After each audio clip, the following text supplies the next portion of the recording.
जय जोहार. प्रकाश परब न्यूज चॅनलमध्ये तुमचं सर्वांचं स्वागत आहे आणि आपण बघत आहात प्रकाश परब न्यूज चॅनल. आज जागतिक आदिवासी दिनानिमित्त बोईसर बस स्थानक या ठिकाणी आजचा जागतिक आदिवासी दिवस मोठ्या उत्साहाने आणि आनंदाने साजरा केला जातात.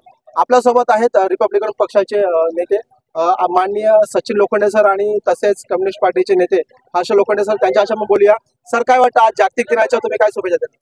आज आदिवासी जागतिक दिन तसंच जागतिक सांस्कृतिक दिन आणि ऑगस्ट क्रांती दिन या निमित्त मी तमाम भारतवासियांना शुभेच्छा देतो. तसंच रक्षाबंधन हाही सण आजच्याच दिवशी आहे. या सर्व सणांनिमित्त आणि जागतिक आदिवासी दिनानिमित्त सांस्कृतिक दिनानिमित्त सर्व भारतीयांना, सर्व आमच्या पालघर जिल्ह्यातील तमाम बांधवांना आम्ही शुभेच्छा देतो. रिपब्लिकन पार्टी ऑफ इंडिया या माध्यमातून एक संदेश देण्याचा प्रयत्न करतोय की आदिवासी जागतिक दिन हा सर्व स्तरावर, सर्व सामाजिक स्तरावरती, सर्व धर्माचे, सर्व सामाजिक एकोप्याने हा जागतिक आदिवासी दिन साजरा करावा आणि या देशात आदिवासी बांधव जो मागासलेला आहे त्याला सोबत घेऊन आपण त्यांना पुढे नेऊया आणि त्यांचीही क्रांती या आपल्या सर्व समाजासोबत करावी एवढीच आमची इच्छा आहे. आणि शासनाने या समाजाकडे दुर्लक्षित न करताना हा समाज कसा पुढे जाईल याकडे आपण जास्त लक्ष देतील एवढी आपण आशा बाळगू. जय भीम, जय जोहार, जय महाराष्ट्र, जय भारत. धन्यवाद सर. सर, आपणास एक मी प्रश्न विचारू शकतो की आदिवासी समाज म्हटल्यानंतर मग तो टॉवेलवरती गुंडाळलेला असेल, अर्धवट त्यांचे कपडे असतील, तसा त्यांचा पेहराव आणि पोशाख, जंगलामध्ये राहून जी काय वनस्पती आहे त्याच्यावरती आपला जीवनाचं, आयुष्याचं आणि पूर्ण परिवाराचं उदरनिर्वाह करणारा हा व्यक्ती आणि हा समाज. परंतु आताच्या परिस्थितीला जर आपण पाहिलं गेलं तर उच्च शिक्षण असू द्या, सामाजिक क्रांती असू द्या, सामाजिक वैचारिक पातळी असू द्या, प्रत्येक गोष्टीमध्ये आदिवासी समाज हा अग्रेसर राहत आलेला आहे. आपण युट्यूबच्या चॅनलच्या माध्यमातून पाहिलं असेल तर फक्त त्यांच्याच नावाची आणि त्यांच्याच आवाजाची धून आपल्याला कुठेतरी त्यांच्या वाद्यावरती आपल्याला पाहायला भेटत आहे. तर तो हा जो बदल आहे, हा जो काही चळवळीतला बदल असेल, तुम्ही चळवळीमध्ये चांगले काम करतात तर तुम्ही तो डोळ्यासमोर पाहिलेला आहे. हा चळवळीचा बदल होत असताना शिक्षण किती महत्वाचं होतं आणि त्यानुसार आताच्या परिस्थितीला आदिवासी समाजाची भरभराटी कशा पद्धतीने बनवतात? काय आजच्या जागतिक आदिवासी दिनाच्या सगळ्यांना हार्दिक शुभेच्छा आणि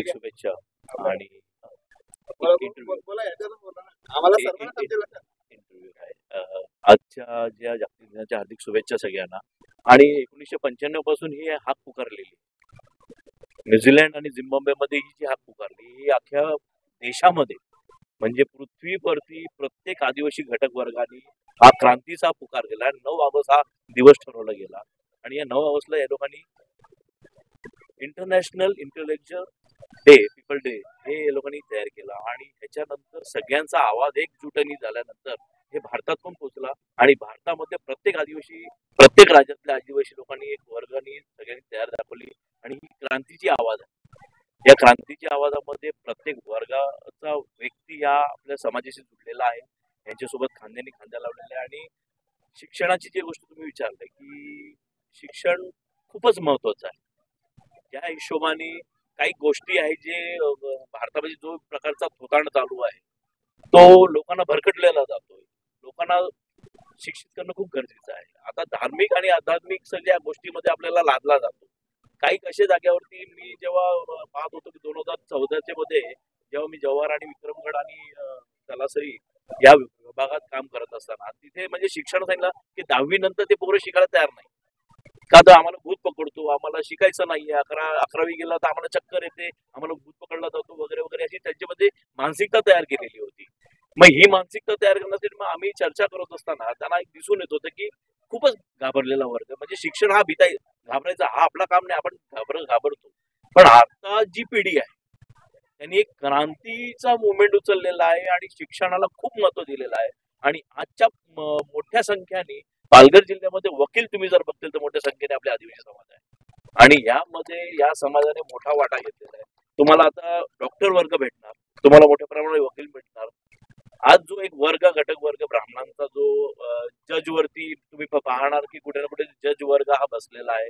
हा राष्ट्रीय लेवलवरती प्रत्येक जज जो आहे हा तुम्हाला मोठ्या प्रमाणात सामाज आता कुठेतरी गवई साहेबांना म्हणजे शेड्यूल कास्टमधून गवई साहेब आपले जज गेलेले आहेत सुप्रीम कोर्टावरती.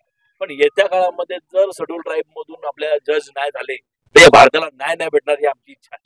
म्हणजे त्याच्यामधून आदिवासी समाजाने जज व्हावा आणि राष्ट्रपती तरी आता मुरमूर जर झाली असेल तरी आमचा आजपर्यंत मागासलेला आहे. कारण की जो न्याय त्यांना भेटला पाहिजे तो भेटत नाही, अपेक्षित नाही. कारण की तो शेतकरी आहे, तो कष्टकरी आहे, तो शिक्षित वर्ग आहे, तो भांडतोय, तो लढतोय, त्याच्याकडे पेशा कायदा असून सुद्धा लागलेला असून सुद्धा त्याला आंदोलन करावं लागतं की आम्ही पेशा कायद्यामध्ये म्हणजे आम्ही स्वतंत्र भारतामध्ये असून सुद्धा आमच्या पेशा कायदा असून सुद्धा या जिल्ह्यावरती पण आम्हाला इथून वंचित ठेवला जातो. आम्हाला यासाठी आंदोलन करावं लागतं. ही खूप मोठी शोकांतिका आहे. आमचे 5-5 आमदार आहेत, एक खासदार आहे, मग पालक एवढा शोकांतिका आहे की पालकमंत्री आम्हाला आमच्या जिल्ह्यातला नसून प्रत्येक वेळा आम्हाला बाहेरच्या जिल्ह्यात म्हणजे जिल्ह्याला जो बाप पाहिजे असतो तो बापच आम्हाला नेहमी बाहेरचा दिला जातो.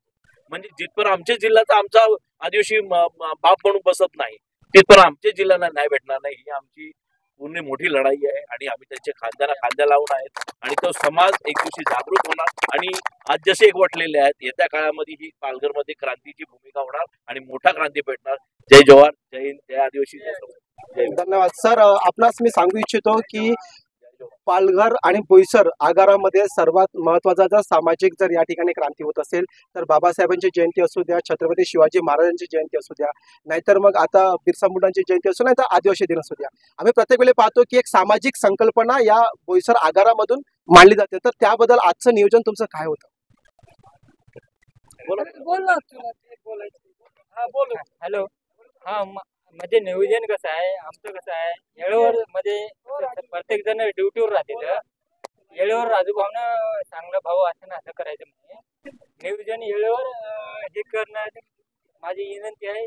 त्या राजूभाऊनं फोन केलं मला मग त्याच्यापाशी गेलो भाऊ म्हणे आपल्याला बिरसामध्ये नियोजन मी ड्युटी होतो आज पण नाही गेलो. म्हणजे तुम्ही जे काही केलं ते वेळेवरती तुमचं झालेलं आहे. ओके, धन्यवाद. आजच्या या ठिकाणी आपण जागतिक आदिवासी दिनानिमित्त आपण बोईसर आगारामध्ये मोठ्या उत्साहाने आणि जल्लोषाने आदिवासी समाज एकवटलेला आहे आणि हा मी या ठिकाणी आदिवासी हा शब्द न वापरता या देशाचा मूळ निवासी हा शब्द या ठिकाणी वापरतो. कारण की जोपर्यंत सूर्य आणि चंद्र आहेत तोपर्यंत ही संस्कृती आणि ही संपूर्ण जी काही मांडणी आहे ती आदिवासी समाजाने जोपासलेली आहे. पुन्हा एकदा प्रकाश परभणी चॅनलच्या वतीने मी सर्व भारतातील आदिवासी असू द्या, वंचित असू द्या, सामाजिक असू द्या, बहुजनांना आजच्या आदिवासी दिनानिमित्त खूप सारा मंगलमय शुभेच्छा देतो. सिद्धेश जाधव, पालघर. धन्यवाद.